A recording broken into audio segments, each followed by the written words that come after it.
I have a video for you, and if you just calm down, I'll start it.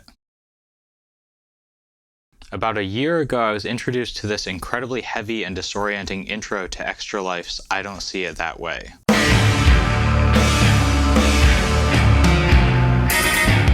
And if you know me at all, and I hope you do, you know that heavy and disorienting is my favorite area of the music universe, so I was psyched. I stumbled through trying to figure it out in a rapid-fire riffs video, doing this clumsy, brute-force thing of hearing each little chunk at a different tempo with the plan of eventually trying to reconcile them all together. So there's some sort of tuplet stuff going on, and it's not repeating, which makes everything harder, of course.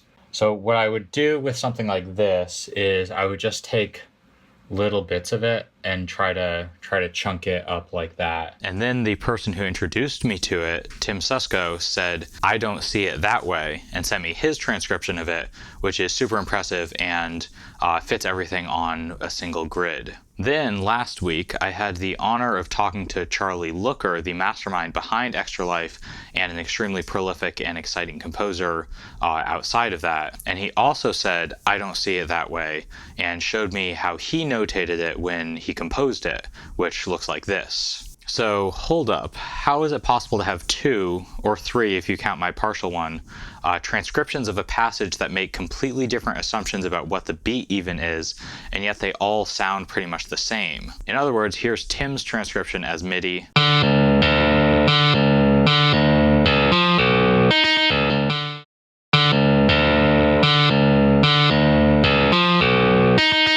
And here's some of Charlie's score as MIDI.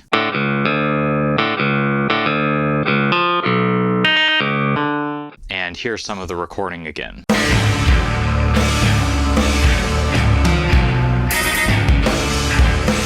They all sound pretty much the same, right? But here they are again with the underlying pulses that they're based on, which are completely different.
So how is this happening? There's kind of a technical answer, which is that Tim is hearing the fast, high groups of 3 notes as 16th notes when Charlie notated them as 16th note triplets.